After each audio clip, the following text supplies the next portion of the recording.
Hello friends, this is Rishabh and I'm back with yet another video in the Python-verse series. This is going to be an interesting video and this is one of my favorite topics whenever there is a Python session going on.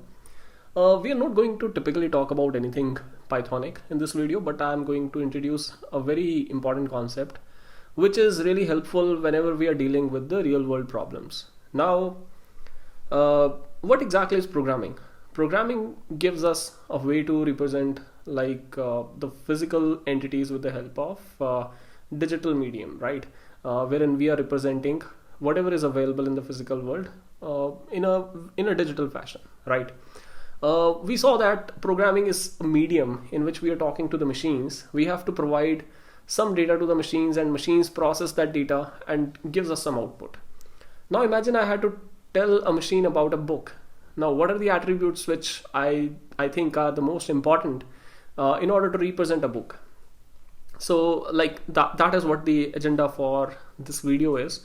We have to learn to represent real world entities with the help of programming. And in this video, we have to think about what exactly are the data types which are, which are important in order to represent different physical entities, because that is something you have to do a lot.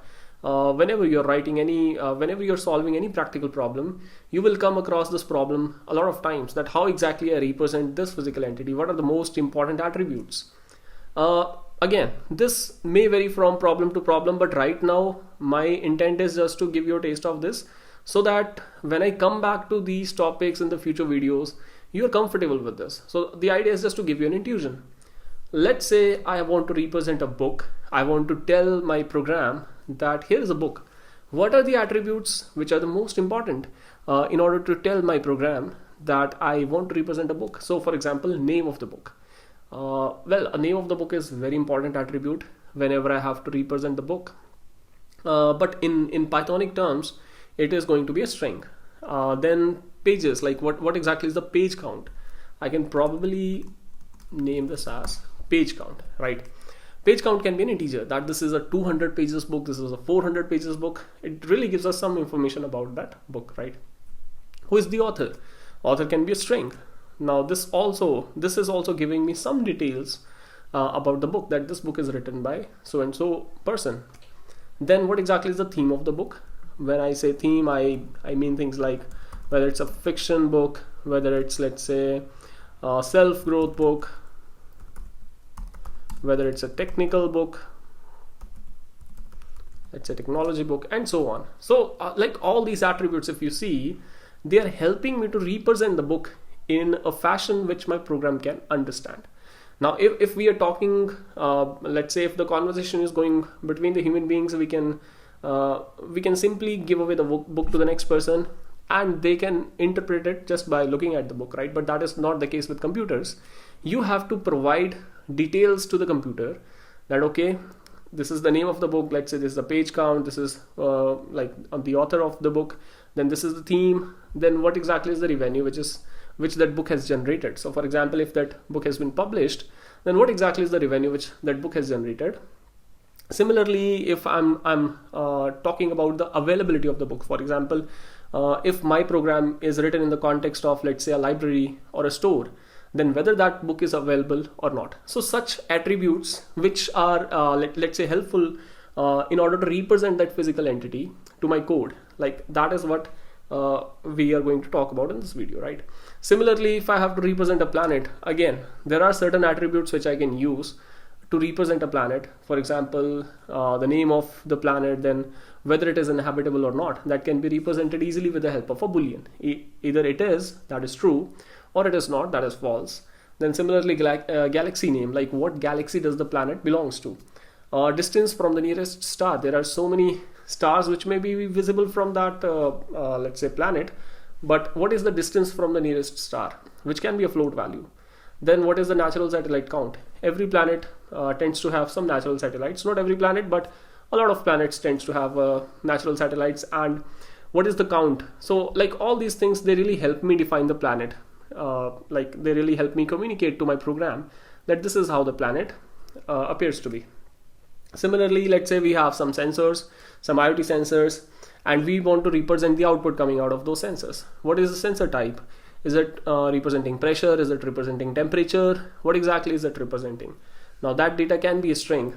Similarly, what is the value which is coming out of that sensor, and what was the time at which that value was recorded? Date time is something which we have not covered yet, but Python gives you a date time type also, which helps us to deal with dates and times. So we will talk about this in detail in a later video, but for now you can think of it as a data type which can be used to represent dates and times. Now let's do one thing. Let's try to ask user to input attributes of the book, and then we will simply print them on the screen. Now the idea was very simple. I wanted to introduce this kind of thought process to you, so that when we actually start building some complex problems or some complex programs, then it is clear to you that okay, we are representing this entity, and these are the different data types which are going to be required in order to represent this entity, right? So for example, tomorrow if you are writing a program for a car, or you're writing a program for a real estate, you should know, okay, that these are the attributes which I may need. For example, if I have to represent a property, I may have to deal with things like number of rooms, number of washrooms, whether the washrooms are attached to the rooms or not, and so on. Like different domains have their own I would say details, and depending upon the kind of problem which we are solving, we have to deal with the complexities of that specific domain. But if we know how we have to think of this physical world with the help of Python data types, then it is very helpful, and it really helps you to think and to represent those physical entities in your code with ease. So that's why I thought it is important that we discuss about these things. Now let's try to capture these values from the user.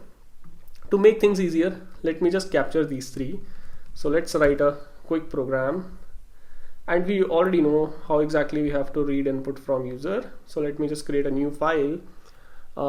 Let me call it printbook.py, and these are the values which we have to capture. So let's just name equals input, enter the name of the book, right, and then let's do a /n so that we can move to the next line.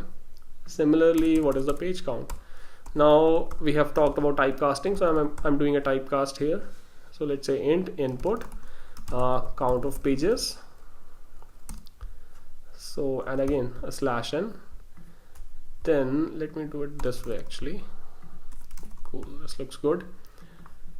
Next is the author. Let's say it's going to be an input only because that's going to be a string type.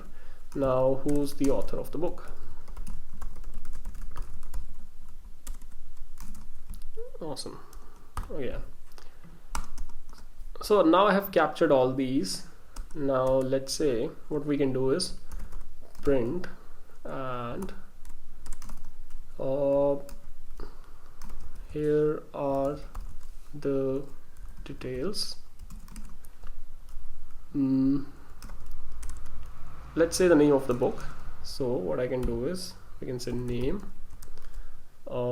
has, then page count, pages, and is written by. Now you can also see how exactly we are representing different things and how exactly I'm using it in the string. So this is a way of formatting a string. I have just one doubt regarding this page count. We'll see when we run this program whether it gives an error or is it fine. So here we go. We do a video 10, and then it's printbook.py, enter the name of the book. Let's say there is some book which is like Python problems. Let's say it has 100 pages. Then let's say it's written by Rishabh. Okay, so here are the details. Python problems has 100 pages and is written by Rishabh. So as you can see that I captured certain details, then I used those details like in the way I wanted to. So in some scenarios you may want to store this information about the book, then you may want to allow user to add more books to the system. You may want to store those details in a file, or maybe you may want to send those details over a server like to some API. Then you may want to store those details in a database also. Like all these things are the concepts which we are going to talk in future videos. But what is important for now is that you have to start thinking that if you have to represent some physical entity with the help of Python programming, then you should know that what are going to be the best data types which are available in Python, which can be used in order to represent that specific physical quantity. So that is what, like, as an exercise for this video, what you can do is just try to think of more physical entities around you. You can take examples like a car, a bus, or a building which you see around. Then like you can take a school building, you can take an office building. Then just try to represent those physical entities like using some attributes like as we mentioned, the name, and just think of what exactly is going to be the Pythonic data type for this kind of an attribute. So try to do this for like 5 to 10, and then you will start getting an idea. And yeah, I think that was the agenda for this video. I just wanted to introduce this typical way of thinking, like thinking of physical world with the help of Python data types. And I hope you liked the video. Thanks a lot for watching. I'll see you in the future videos. Bye bye.